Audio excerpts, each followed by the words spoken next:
अच्छा भाई, वो वीडियो पता नहीं कैसे अगले पार्ट में चली गई। एनीवेज खैर, ये मैं दूसरी वीडियो रिकॉर्ड कर रहा हूँ, वही प्रोसीजर हम आगे कंटिन्यू करेंगे। भाई देख लो, डिटरमाइन का वर्ड आ गया, यानी तुमने क्या करनी है, एग्जैक्ट मोलैरिटी फाइंड करनी है। किसकी करनी है? H2SO4 की। तो जो चीज़ फाइंड करनी होती है उसको हम कहते हैं एनालाइट, और एनालाइट को हम पिपेट से सक करते हैं। यानी तुम्हें ये ब्राउन बोतल मिलेगी जो आगे है, इसके अंदर तुम्हारा एफिड होगा, तुमने इसके अंदर पिपेट डालनी है, इसके अंदर से 10 ml H2SO4 निकालना है और इसके अंदर डाल देना है। ये आई है H2SO4 तुम्हारा, क्योंकि ये चीज़ तुम्हें मालूम नहीं थी इसलिए तुमने इसको कॉनिकल फ्लास्क में डाला। ठीक है, ये एनालाइट है। अब जो चीज़ तुम्हें मालूम है, यानी तुम्हें पता है भाई NaOH इसके साथ लगाना है, तो NaOH को उठाना है। NaOH की मोलैरिटी 0.1 होती है, अगर मेंशन ना हो, ये मेंशन है हमारे पास। ठीक है, ये लिखी हुई स्टैंडर्ड होती है, स्टैंडर्डाइज ये लिखा हुआ। ठीक है कि भाई स्टैंडर्ड 0.1 मोलैरिटी का सॉल्यूशन ही होता है हमारे पास। NaOH उठाया, ये देख लो, जहाँ तक तुम्हें ऊपर वाले पॉइंट तक पूरा भरना है। ये 100 ml की होगी हमारे पास, या 50 की, जो भी है। मेरे हिसाब से मैंने वहाँ 100 की देखी है, तो वो देख लेना 100 की ही है। तुम्हें इस पर ध्यान नहीं देना, तुम्हें पता होना चाहिए कितने ml की है, ताकि तुम्हें वो पूछे वाइवा वाला भाई कितने ml की प्योरिटी तुमने देखा हो। हर किसी की अलग अलग हो सकती है। ये अटैच कर दिया तुमने, ये गिरे ना। अब यहाँ से ना तुम्हें क्या करना है, इसके अंदर सबसे पहले डालना है इंडिकेटर। इंडिकेटर कौन सा भाई? फिनोक्सिलीन है। अब फिनोक्सिलीन का पढ़ लो बड़ा पीछे जाके कि क्या करता है। फिनोक्सिलीन जब एफिड में जाएगा तो कलरलेस हो जाएगा।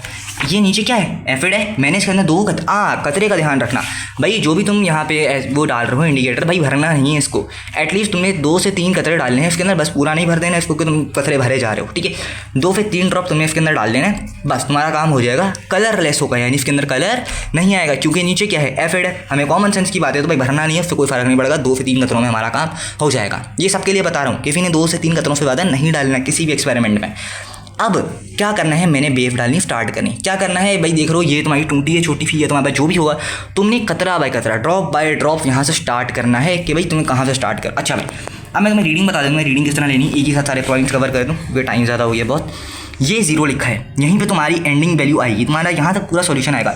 जो एक्स्ट्रा है मैंने तुम्हें बता दी, ये पहले नहीं लिखना, ये पहले हटाओ। पहले तुम्हें ब्यूरेट अपनी पूरी प्रॉपर सेट करनी है कि इसमें कोई एक्स्ट्रा ना हो, तुमने निकाल के रख देना। इसी बोतल पे खींचोगे, इसी बोतल को नीचे रख देना कि भाई इसी बोतल के साथ ना मैं सारा वो ले जाऊँ। ये बोतल पे खींचोगे या इस बोतल पे, उसको नीचे रख देना, जो भी आए इसी में वापसी पैक करके साइड रख देना। ठीक है, ये तुम्हारा काम हो जाएगा। ये 0 पे आ गया, ये तुम्हारा नीचे सेट हो गया। अब तुम्हें क्या करना है, सबसे पहली वैल्यू जो है 0, तो तुम्हें इस चार्ट में इनिशियल रीडिंग क्या लिखनी है? 0।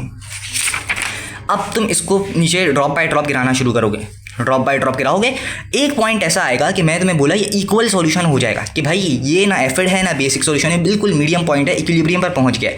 उसको हम कहते हैं इक्वलेंस पॉइंट। मैं पहले तुमको बता चुका हूँ। अब जैसा ही इसमें एक कतरा बेस का और आएगा, तो नीचे वाला सॉल्यूशन क्या हो जाएगा? बेसिक हो जाएगा।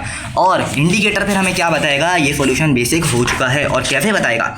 इसकी पहचान यार ये लिखिए, बेसिक होते ही कलर क्या शो करेगा? पिंक शो करेगा। तो क्या ये पिंक शो कलर कर रहा है? इसका मतलब है ये एंड पॉइंट हो गया, हमारा एक्सपेरिमेंट हो चुका है। इक्वलेंस पॉइंट तब होगा जब इससे एक स्टेप पहले, एक कतरा डालने से पहले, जब ये हमारे पास पिंक कलर ना था, वो इक्वलेंस पॉइंट था। और जैसे ही इसके अंदर आया, ये एंड पॉइंट है, हमारा एक्सपेरिमेंट यहीं पे खत्म हो चुका है।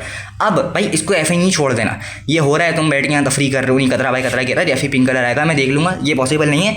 तुम्हें ये कॉनिकल फ्लास्क को ना ऐसे करके हिलाना है। ठीक है, ये तुम्हारी कॉनिकल फ्लास्क को तुमने ना ऐसे ऐसे करके इसको हिलाना है, के अंदर का जो पूरा सॉल्यूशन है ना वो तुम्हारा मिक्स हो रहा है इंडिकेटर के साथ। तुम जैसे जैसे मिलाते जाओगे तुम वहाँ पे देखोगे पिंक कलर अपीयर होगा और पिंक कलर गायब हो जाएगा।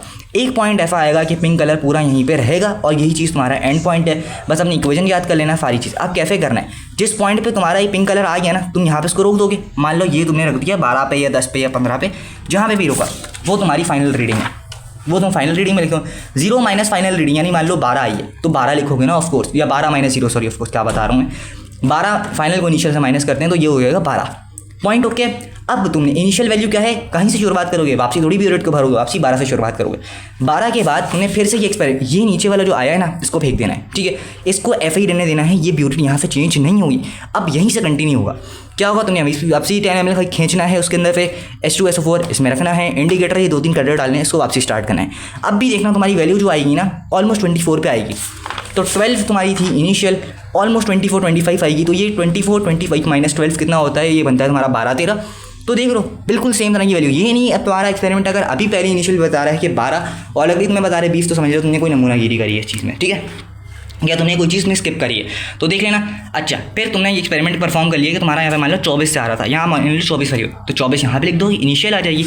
अब तुमने सेम प्रोसीजर इसको फेंकना है, वापसी पिपेट से 10 ml लेना है, इसके अंदर डालना है, 3 कतरे फिनोक्सिलीन एफिड के डालने हैं, वो यहाँ पे तुम्हारे पास आ जाएंगे। उसके बाद तुमने 24 के बाद से कंटिन्यू कर लो, मान लो तुम्हारे पास 48 या जो भी 36 आ रहा है, तो फिर ये बनेगा 12, तो 12 12 12, या मान लो अब अगर तुम्हारे पास वैल्यूज सेम नहीं आ रही तो एटलीस्ट 2 वैल्यूज़ तुम्हारे पास सेम आनी चाहिए। सेम वैल्यूज़ आएंगी तो तुम्हें वो कॉमन रीडिंग में उठा के लिख देना है कि भाई ये तुम्हारी ब्यूरेट की असल में कॉमन रीडिंग। किस तरह लिखते हैं भाई ये